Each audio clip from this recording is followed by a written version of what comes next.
Après des années passées à soutenir ma famille, personne ne s'est présenté pour mon anniversaire. Ensuite, ma mère m'a dit de payer pour le prochain anniversaire de mon père. J'ai donc utilisé ma part légale de leur maison, j'ai forcé une vente, et j'ai coupé tout contact. Depuis que j'ai commencé mon premier emploi à temps plein, après l'université, je suis devenu un soutien financier non officiel, pour mes parents. Cela a commencé doucement, en aidant avec une facture d'électricité par-ci, ou des courses par-là. Au fil du temps, la situation a dégénéré. Mes parents n'étaient pas, pour le dire simplement, doués pour gérer leurs finances. Mon père travaillait, mais ses revenus étaient irréguliers, et ma mère ne travaillait pas à l'extérieur. Ils vivaient au-dessus de leurs moyens, un fait qui m'est apparu plus clairement en grandissant, et en comprenant mieux le fonctionnement de l'argent. Environ 10 ans avant mon 35e anniversaire, donc quand j'avais autour de 25 ans, ils étaient sur le point de perdre leur maison. Ils avaient un prêt hypothécaire qu'ils peinaient à rembourser, et ils devaient refinancer, ou trouver un moyen de le garantir. À cette époque, j'avais un bon travail, et une excellente cote de crédit. Ils m'ont demandé d'être co-signataire, sur un nouvel accord de prêt hypothécaire, pour leur maison actuelle. J'étais hésitant. Je comprenais les risques impliqués, par le fait de co-signer. Ils l'ont présenté comme une mesure temporaire, quelque chose pour les aider à se remettre sur pied, et m'ont assuré qu'ils géreraient les paiements. Ils ont insisté sur le fait que ce n'était que mon nom sur le papier, pour garantir le prêt en raison de leur mauvais crédit, et que cela ne me coûterait rien. J'ai accepté, à condition qu'ils soient seuls responsables de tous les paiements, et qu'ils s'efforcent de retirer mon nom du prêt dès que possible, peut-être grâce à un autre refinancement, lorsque leur situation financière s'améliorerait. Cet accord était verbal, une habitude courante, dans mes interactions avec eux. La maison elle-même était un pavillon de banlieue standard, avec 3 chambres et 2 salles de bain, mais c'était leur foyer. Je n'y ai jamais vécu, après avoir co-signé. J'avais mon propre chez moi. Au cours de la décennie qui s'est écoulée entre la co-signature et mon 35e anniversaire, j'ai continué à fournir une aide financière. Ce n'était pas juste de l'argent de poche. C'était substantiel. Il y a eu des réparations, pour leurs 2 véhicules, et des paiements d'assurance. J'ai couvert les impôts fonciers de la maison dont j'étais copropriétaire, qu'ils n'ont pas pu payer, à plusieurs reprises. Il y a eu des transferts d'argent directs, quand ils affirmaient ne pas pouvoir se payer des courses, ou des médicaments essentiels. J'ai aidé à payer un nouveau toit une année, un nouveau chauffe-eau une autre. J'ai également beaucoup contribué à ce qu'ils appelaient des urgences familiales, lesquelles semblaient souvent coïncider avec l'envie de vacances, ou un nouvel achat important, qu'ils ne pouvaient pas vraiment se permettre. J'ai gardé des traces de ces contributions majeures, non par méfiance initiale, mais parce qu'il s'agissait de sommes importantes, et que je devais suivre mes propres finances.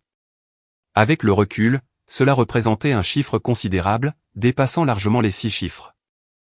Les demandes d'argent sont devenues plus fréquentes, au fil des ans. Ma propre stabilité financière semblait être un signal, pour qu'ils en demandent davantage.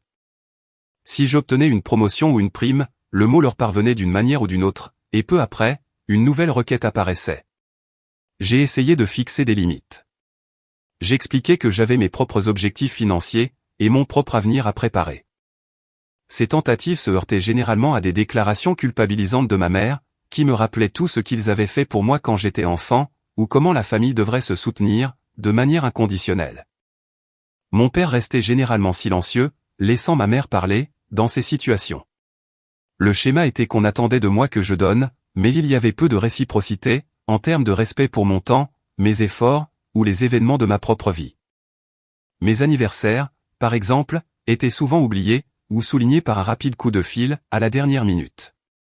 Si je mentionnais des accomplissements personnels, ils étaient accueillis par une brève reconnaissance, avant que la conversation ne revienne sur leurs besoins, ou leurs problèmes. C'était une rue à sens unique. J'étais le pourvoyeur financier, le résolveur de problèmes, mais pas grand-chose d'autre à leurs yeux. Ou du moins, c'est ce que je ressentais. J'ai payé les frais de scolarité de ma jeune sœur, pendant 2 ans, lorsqu'ils ne le pouvaient pas, soit une somme d'environ 30 000 €. Ils ont promis de me rembourser. Ils ne l'ont jamais fait. J'ai couvert les frais médicaux d'urgence de mon père, totalisant environ 15 000 €, après que son assurance n'ait pas suffi. Encore une fois, une promesse de remboursement, qui ne s'est jamais concrétisée. J'ai même financé une grande partie de la fête pour leur 30e anniversaire de mariage, une soirée qu'ils tenaient absolument à organiser, malgré leur situation financière, parce que ma mère disait que c'était important, pour leur statut social. C'était encore 10 000 euros. J'ai conservé les reçus, les relevés de virements bancaires, et les emails où ces montants étaient discutés. Non pas parce que j'avais planifié tout cela, mais parce qu'il ne s'agissait pas de montants anodins. C'étaient des transactions financières importantes. La maison pour laquelle j'avais co-signé, était une source constante d'anxiété latente, pour moi. Je vérifiais périodiquement pour m'assurer que les paiements du prêt étaient effectués, car tout défaut de paiement affecterait mon crédit. Il y a eu quelques frayeurs, des cas où j'ai dû intervenir, et effectuer un paiement moi-même, pour éviter des pénalités de retard, ou une note négative sur mon dossier de crédit. À chaque fois, on m'assurait que cela ne se reproduirait plus. À chaque fois, j'étais sceptique. Mon nom figurait sur ce titre de propriété, en tant que copropriétaire avec droit de survie, conformément aux exigences de la banque, pour que je co-signe le prêt. Cela signifiait que je possédais, légalement, une part de la maison. À l'époque, cela semblait n'être qu'une formalité, pour garantir le prêt. La semaine de mon 35e anniversaire est arrivée. Je ne m'attendais pas à une grande fête. Je n'en avais jamais eu de la part de ma famille, mais je pensais que cette année pourrait être différente, pour un anniversaire aussi marquant. Je l'avais mentionné quelques semaines plus tôt, sans en faire toute une histoire, mais juste par un commentaire anodin. J'ai décidé d'organiser un petit dîner, dans un restaurant local. J'ai invité mes parents, ma sœur, son mari, et quelques amis proches. J'ai fait la réservation, je l'ai confirmé, et j'ai envoyé des messages quelques jours avant, en guise de rappel. Le jour de mon anniversaire, j'ai reçu un bref message de ma sœur, le matin. Joyeux anniversaire. Rien de la part de mes parents. À l'approche de l'heure du dîner, j'ai reçu un message de ma sœur, disant qu'elle et son mari ne pourraient pas venir. Quelque chose à propos d'un problème de travail de dernière minute, pour lui. Mes amis se sont présentés, ce dont je leur étais reconnaissant. Nous avons attendu mes parents. Ils ne sont jamais arrivés. Ils n'ont pas appelé. Ils n'ont pas envoyé de message, rien. Les chaises vides, à la table, étaient très remarquables. Mes amis ont essayé de détendre l'atmosphère, mais c'était difficile. J'ai payé le repas, et j'ai essayé de faire bonne figure. Plus tard dans la nuit, j'ai appelé mes parents. L'appel a basculé sur la messagerie vocale. J'ai laissé un message, demandant simplement si tout allait bien. Le lendemain, j'ai reçu un message de ma mère. Désolé d'avoir raté ton dîner. Ton père ne se sentait pas bien. Pas d'autre explication, pas d'excuse, juste ça. Ce n'était pas inhabituel. Sa santé était souvent utilisée comme excuse, pour justifier leur absence, ou pour réclamer quelque chose. Environ une semaine plus tard, ma mère m'a appelé. Son ton était enjoué, comme si de rien n'était. Elle a commencé par quelques banalités, puis en est venue au fait. Le 60e anniversaire de mon père approchait dans quelques mois, et elle prévoyait une grande fête, pour lui. Elle m'a décrit la salle qu'elle voulait réserver, le traiteur, la liste des invités. Ensuite, elle a dit, nous sommes un peu justes pour la compte et les premiers paiements. Nous espérions que tu pourrais nous aider. Il nous faut environ 2 000 euros. Je suis resté là, le téléphone à l'oreille, à l'écouter détailler les plans de cette grande célébration, une semaine après qu'il n'ait même pas daigné souligner mon anniversaire, en dehors d'une réservation de dîner oubliée. Le contraste, et l'audace pure de la chose, étaient frappants. Les années de contribution financière, les anniversaires oubliés, le prêt hypothécaire co-signé, l'attente constante que je pourvois à leurs besoins. Tout s'est mélangé, à ce moment précis. Je n'ai pas dit grand-chose au téléphone. Je crois avoir juste répondu, je vais voir ce que je peux faire. Et j'ai mis fin à l'appel. Pendant des années, je m'étais plié à leurs exigences. J'avais donné. J'avais fermé les yeux. Cette fois, quelque chose était différent. L'indifférence désinvolte envers mon anniversaire, suivie d'une demande pour une somme importante, destinée à la fête de mon père, c'était la goutte d'eau qui faisait déborder le vase. Quelques jours plus tard, ma mère m'a renvoyé un message, pour me demander si j'avais envoyé les 2 000 euros. Je suis allé sur mon application bancaire. J'ai saisi les coordonnées bancaires de ma mère, celles que j'avais utilisées d'innombrables fois auparavant. Dans le montant du virement, j'ai inscrit 1 euro. Dans le champ de référence, j'ai tapé « pour la fête de papa ». Puis, je l'ai envoyé. Immédiatement après avoir envoyé ce euro, je suis allé dans les contacts de mon téléphone. J'ai trouvé le numéro de ma mère, et je l'ai bloqué. J'ai fait de même pour le numéro de mon père, puis celui de ma sœur. J'ai bloqué tous les membres de la famille, qui servaient principalement d'intermédiaires, pour mes parents. Je suis allé sur les réseaux sociaux où j'étais connecté avec eux, et je les ai supprimés, et bloqués là aussi. C'était un processus systématique. Je n'ai envoyé aucune explication. Je ne me suis engagé dans aucune dispute. J'ai simplement coupé toute communication. L'étape suivante concernait le prêt hypothécaire. J'étais copropriétaire de leur maison. Mon nom figurait sur l'acte de propriété, et sur le prêt. J'ai contacté la banque qui détenait l'hypothèque. J'ai expliqué que j'étais cosignataire et copropriétaire, et que je souhaitais protéger mes intérêts. Je me suis renseigné sur la procédure pour bloquer tout refinancement, ou toute modification du prêt, sans mon consentement écrit explicite. La banque m'a informé des démarches, qui impliquaient la soumission d'une lettre formelle, et de documents prouvant ma participation. J'ai passé les jours suivants à préparer cela, et je l'ai envoyé par courrier recommandé, avec accusé de réception. L'effet de cette action serait de les empêcher d'emprunter davantage sur la maison, ou de la vendre, sans ma signature. Compte tenu de leurs antécédents, je soupçonnais qu'ils pourraient essayer de tirer davantage parti de la propriété, s'ils se trouvaient en difficulté financière, et je n'étais plus disposé à être silencieusement complice, ou responsable. Les semaines qui ont immédiatement suivi ces actions ont été calmes, de mon côté. Je m'attendais à une explosion. Des appels de numéros inconnus, des emails, des messages via des tiers. Une partie de tout cela s'est produite. Ma tante, la sœur de ma mère, m'a appelé quelques fois. Je n'ai pas répondu. Elle a laissé des messages vocaux, que j'ai écoutés. Ils étaient un mélange de confusion, puis de colère, puis de tentative de culpabilisation, disant que ma mère était anéantie. Je n'ai pas répondu. Le virement de 1 euro avait manifestement provoqué une réaction. Ma mère avait apparemment appelé ma sœur, dans un état d'hystérie. Ma sœur a ensuite essayé de me contacter, mais son numéro était déjà bloqué. L'effet principal du blocage du prêt, à ce stade initial, était d'ordre personnel. Je savais que j'avais pris une mesure pour protéger mes intérêts financiers, mais cela n'a pas déclenché d'événements extérieurs immédiats avec mes parents, car ils n'essayaient pas activement de refinancer, à ce moment précis. Pour autant que je sache, c'était une mesure préventive. La vie a continué. Je me suis concentré sur mon travail, mes amis, ma propre vie. L'absence de leurs appels, de leurs demandes, et de leurs drames fabriqués de toutes pièces, était remarquable. C'était une réduction significative du stress, que je n'avais pas pleinement apprécié, jusqu'à ce qu'il disparaisse. Environ 3 mois après avoir bloqué tout le monde et gelé le prêt hypothécaire, j'ai reçu une lettre recommandée. Elle ne venait pas de mes parents, mais d'un courtier en prêts hypothécaires. C'était une lettre de notification standard, adressée à toutes les parties figurant sur le prêt actuel, y compris moi. La lettre indiquait qu'une demande avait été faite, pour refinancer l'hypothèque existante, sur la maison de mes parents. Elle cherchait également à ajouter une ligne de crédit, sur la valeur domiciliaire. Mes parents essayaient de refinancer, et d'extraire des capitaux propres, de la propriété.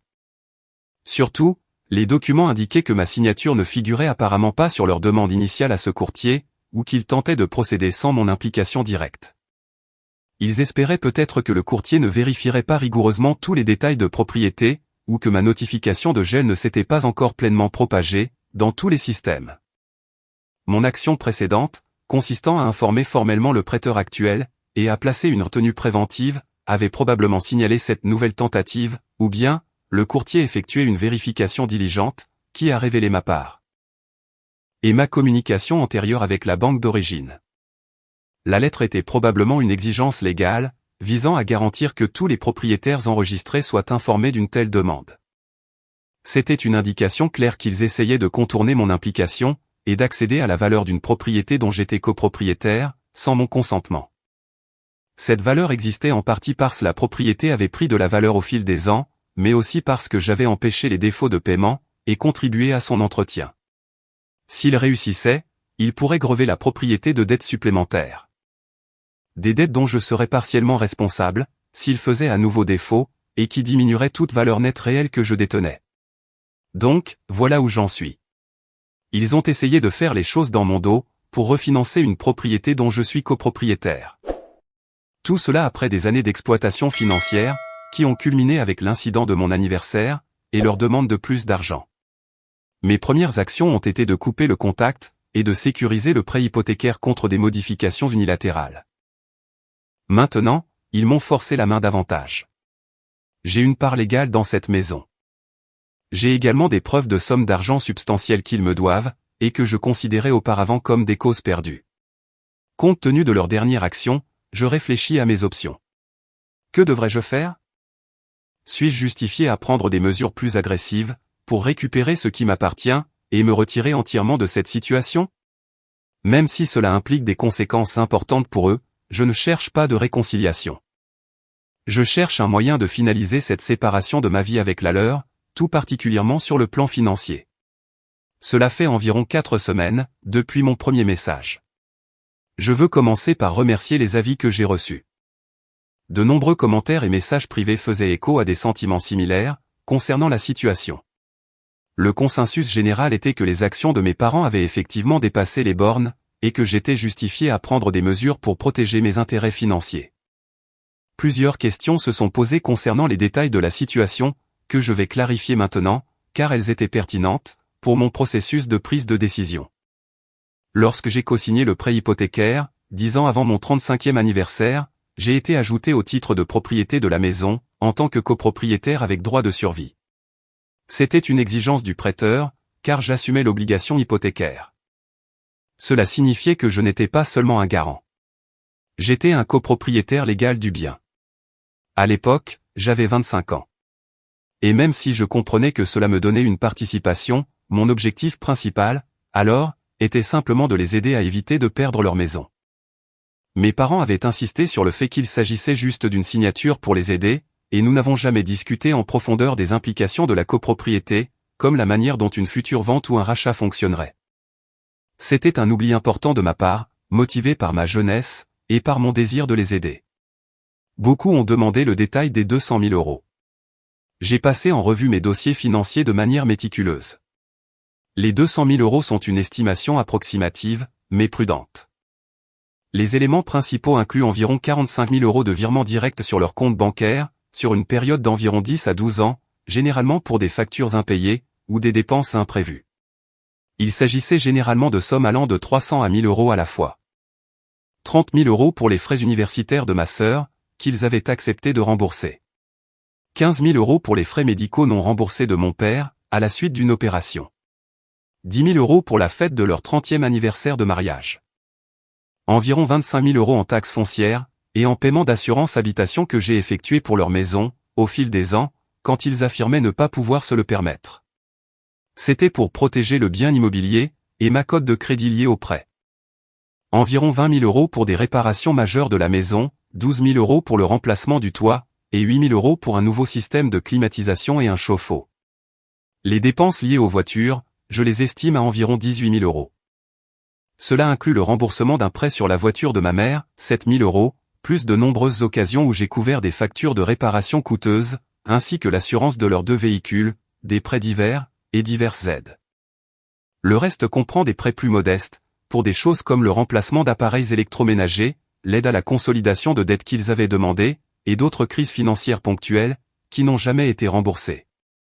J'ai des relevés bancaires, des reçus scannés pour les réparations majeures, et des chaînes de mai, où plusieurs de ces montants et des promesses de remboursement ont été discutés.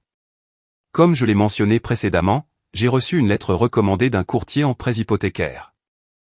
Ma notification préalable au prêteur d'origine, celui qui détient l'hypothèque actuelle, avait bel et bien été enregistrée, lorsque mes parents ont approché un nouveau courtier, pour un refinancement et une ligne de crédit.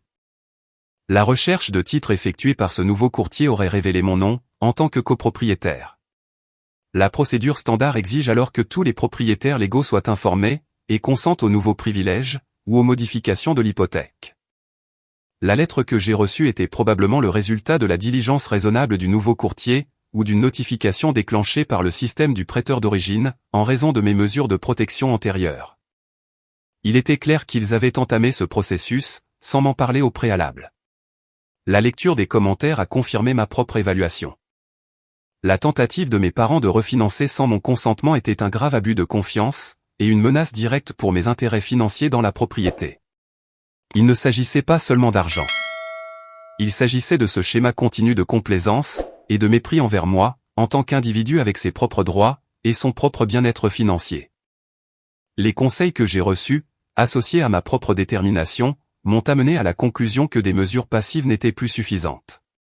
Ils avaient aggravé la situation, en tentant de refinancer. J'ai décidé que je devais m'extirper complètement de cet enchevêtrement financier, et récupérer ce qui m'était dû, dans la mesure du possible légalement. 1. La première étape a été de consulter un avocat spécialisé en droit immobilier. J'en ai trouvé un spécialisé dans les litiges immobiliers, et les actions en partage. J'ai exposé toute l'histoire, présenté mes documents concernant la copropriété de la maison, le prêt hypothécaire à mon nom, et les registres des contributions financières substantielles que j'avais apportées, au fil des ans. Mon avocat a examiné les documents relatifs au titre de propriété, et au prêt hypothécaire. Il a confirmé mes droits, en tant que copropriétaire. 2. Mon avocat a immédiatement rédigé, et envoyé, une lettre de mise en demeure au courtier en prêt hypothécaire, celui qui m'avait informé de la demande de refinancement.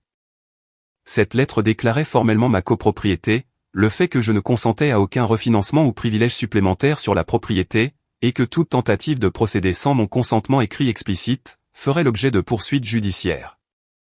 Cela a effectivement stoppé leur demande de refinancement, auprès de ce courtier en particulier. 3. Simultanément, mon avocat a préparé une lettre formelle pour mes parents. Cette lettre a été envoyée par courrier recommandé, avec accusé de réception. Elle décrivait ma position. Elle faisait référence à leur récente tentative de refinancement, sans mon consentement. Elle énonçait formellement mon désir de mettre fin à l'accord de copropriété. Elle leur offrait 2 options. Option A, racheter ma part légale de la propriété. Ma part serait calculée sur la base de la valeur marchande actuelle, moins le capital restant du prêt hypothécaire. La lettre précisait qu'une évaluation professionnelle serait nécessaire, pour déterminer la juste valeur marchande. Option B, s'ils étaient incapables ou peu disposés à racheter ma part dans un délai spécifié, nous avons proposé 60 jours, je demanderai au tribunal une vente par licitation. Une vente par licitation est une vente ordonnée par le tribunal d'un bien en copropriété, le produit étant réparti entre les propriétaires, en fonction de leurs parts respectives. La lettre indiquait clairement que j'étais sérieux, quant à cette démarche. 4. Avec la lettre concernant la propriété, était inclus un décompte détaillé et séparé, d'environ 200 000 € de dépenses passées que j'avais couvertes, ou prêtées, et pour lesquelles j'avais des preuves. La lettre précisait que, bien que certaines de ces sommes aient été des cadeaux à l'époque, beaucoup, comme les frais de scolarité et les factures médicales, s'accompagnaient de promesses explicites, bien que verbales, de remboursement. D'autres éléments, comme le paiement de leurs impôts fonciers sur une maison dont j'étais copropriétaire, étaient des dépenses engagées pour protéger mes intérêts dans leur actif, que je cherchais désormais à récupérer, dans le cadre du démêlage financier global. Elle indiquait mon intention de poursuivre ces dettes par les voies légales, si un règlement raisonnable ne pouvait être trouvé, parallèlement à la résolution du problème immobilier. Nous comprenions que récupérer l'intégralité des 200 000 € pourrait s'avérer difficile, en particulier pour les parties qui pouvaient être considérées comme des cadeaux, mais tout inclure constituer une posture de négociation, et le reflet du déséquilibre financier total. Les éléments assortis de promesses de remboursement claires, les frais de scolarité de ma sœur, les factures médicales de mon père, constituaient des réclamations plus solides. La lettre de mise en demeure, adressée au courtier en prêt hypothécaire, a stoppé net cette tentative de refinancement spécifique. Le courtier a accusé réception, et a déclaré qu'il n'irait pas plus loin sans le consentement de tous les propriétaires légaux. La remise de la lettre recommandée à mes parents a provoqué le tollé prévisible, bien que j'en ai été informé de manière indirecte. Ma sœur, bien qu'elle fût bloquée, a réussi à me faire parvenir un message, par l'intermédiaire d'une connaissance commune. Le message indiquait que mes parents étaient anéantis, qu'ils ne pouvaient pas croire que je leur ferais une chose pareille, et que ma mère se rendait malade d'inquiétude. Il n'y avait aucune reconnaissance de leurs actes, aucune excuse, seulement de l'indignation, et des tentatives de me faire culpabiliser. Je n'ai pas répondu à cette communication indirecte. Mes parents n'ont pas répondu directement à la lettre de mon avocat, au cours des premières semaines.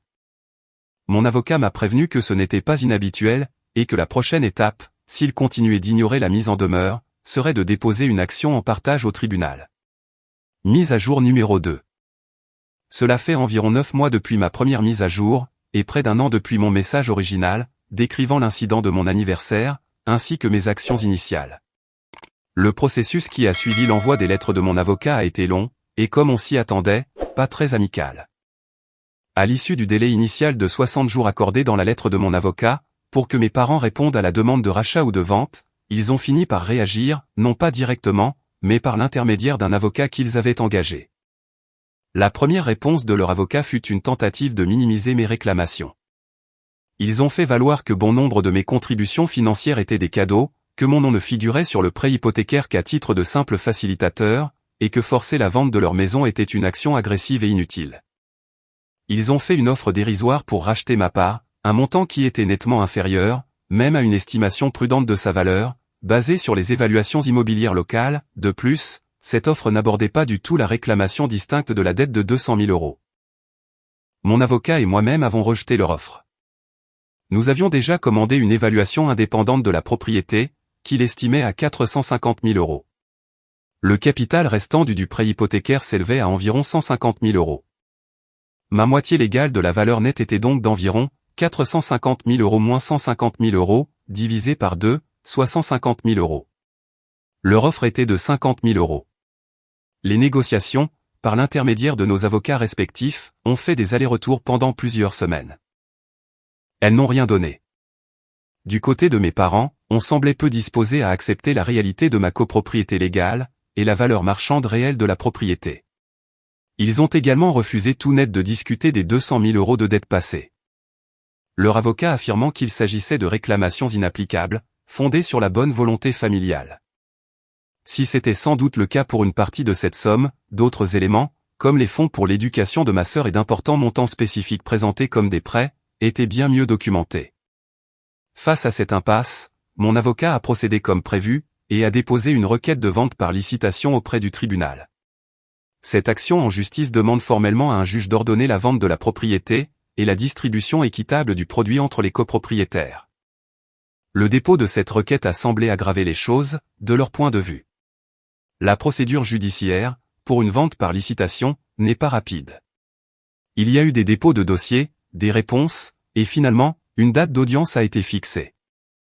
L'avocat de mes parents a tenté de retarder la procédure, en invoquant des difficultés, et en prétendant qu'ils essayaient d'obtenir des fonds pour racheter ma part, mais ils n'ont jamais présenté d'offre crédible. Concernant la dette de 200 000 €, mon avocat m'a prévenu que la poursuite de la totalité du montant via un procès séparé serait coûteuse, et l'issue incertaine pour certaines parties. Cependant, il a suggéré que nous pourrions utiliser les parties les mieux documentées de cette dette, environ 60 000 €, liées à des prêts directs avec des discussions sur le remboursement, et à des paiements de factures importantes que j'avais couverts pour eux, avec une entente de remboursement. Comme levier, lors de tout règlement final concernant la maison. La stratégie consistait à se concentrer sur la victoire assurée, soit la valeur nette de la maison, et de voir si une partie de la dette pouvait être récupérée, dans le cadre de cette négociation plus large. Après plusieurs mois, et quelques brèves comparutions au tribunal, auxquelles j'ai assisté, mais pas mes parents, seul leur avocat était présent, le juge a examiné les preuves de copropriété, l'échec des négociations pour un rachat, ainsi que l'évaluation. Le juge a tranché en ma faveur, et a ordonné la vente sur partage de la propriété. Le tribunal a désigné un tiers neutre, un agent ou un courtier immobilier agréé, souvent appelé arbitre ou commissaire dans ces ventes, pour gérer la vente de la maison, sur le marché libre. Cela signifiait que mes parents ne pouvaient plus contrôler le processus de vente, ni le prix. L'agent nommé par le tribunal a mis la maison en vente. Il a fallu environ 2 mois, pour obtenir une offre solide. La maison s'est vendue 435 000 €. C'était légèrement en dessous de l'évaluation initiale, mais c'était un prix de marché équitable, étant donné la nécessité de vendre. Sur ce montant, le solde de l'hypothèque, d'environ 148 000 €, qui avait légèrement diminué au fil des mois, a été remboursé en premier. Ensuite, les frais juridiques des deux parties, directement liés à la vente et à l'action en partage elle-même, ont été déduits. Après l'hypothèque et les frais essentiels liés à la vente, il restait environ 270 000 €. Ma part légale, en tant que copropriétaire à 50%, s'élevait à 135 000 €. Avant la distribution finale, mon avocat a engagé un dernier cycle de négociation avec l'avocat de mes parents concernant les dettes en suspens, en particulier la portion la plus documentée de 60 000 €. face à la réalité de la maison vendue et des fonds disponibles, et peut-être pour éviter de nouveaux frais juridiques si je poursuivais la dette séparément, l'avocat de mes parents a accepté de régler une partie de cette réclamation, à même leur part du produit de la vente. Ils ont convenu que je recevrais un montant supplémentaire de 40 000 €, prélevé sur leur part, en règlement des dettes passées. Ainsi, sur le produit de la vente de la maison, j'ai reçu ma part de 135 000 €, plus 40 000 €, pour un total de 175 000 €. Mes parents ont reçu les 95 000 € restants. C'était une réduction importante par rapport à ce qu'ils auraient obtenu, s'ils avaient géré leurs finances, ou s'ils avaient racheté ma part équitablement, plus tôt. Avec seulement 95 000 € issus de la vente, et devant payer leurs propres frais juridiques à partir de cette somme, lesquels n'étaient pas négligeables, en raison de leur tentative de contester le partage, mes parents n'avaient pas assez pour acheter une autre maison, dans le même secteur. Ils n'avaient pas non plus de bons antécédents de crédit. Ils ont dû déménager dans un petit appartement en location. La perte de cette maison, où ils avaient vécu pendant des décennies, était la conséquence directe de la chaîne d'événements déclenchée par ma décision de ne plus financer leur train de vie, et par leur tentative ultérieure de refinancer, sans mon consentement. Les difficultés financières ont également entraîné d'autres conséquences pour eux. Les 95 000 €, après frais juridiques et coûts de déménagement, ont probablement fondu rapidement. J'ai appris indirectement, par la même connaissance que ma sœur avait utilisée auparavant, bien que je n'ai pas sollicité cette information, qu'ils avaient dû vendre l'une de leurs 2 voitures, un vieux SUV, parce qu'ils ne pouvaient pas payer l'assurance et les réparations potentielles. Le travail sporadique de mon père l'est apparemment devenu encore plus, et il se trouvait dans de grandes difficultés. Les éventuelles économies qu'ils auraient pu avoir ont probablement été épuisées pendant la bataille juridique, ou englouties par les dettes qu'ils avaient accumulées par ailleurs. Essentiellement, leur fondation financière, qui avait longtemps été soutenue par mes contributions, puis par la valeur nette de la maison, se sont effondrées, une fois ces appuis retirés. Une fois les fonds transférés sur mon compte, mon implication dans leur vie a été complètement rompue. Il n'y a plus eu aucune communication. J'avais mon argent, mon nom ne figurait plus sur le prêt hypothécaire ni sur l'acte de propriété, et j'étais libéré des obligations financières et du fardeau émotionnel qu'il représentait. Je n'ai pas regardé en arrière. Ma vie a été considérablement plus calme, et plus centrée sur mes propres objectifs. J'ai utilisé les fonds récupérés pour renforcer mes propres investissements, et j'envisage d'acheter une propriété pour moi-même, une qui sera uniquement à mon nom. Le processus entier, depuis l'incident de mon anniversaire jusqu'au règlement financier final, a pris un peu plus d'1 an. Ils ont perdu leur maison, une voiture, et leur stabilité financière telle qu'ils la connaissaient. Je suis reparti avec une partie de ce qui m'était dû, et plus important encore, avec mon indépendance financière vis-à-vis d'eux, pleinement garantie.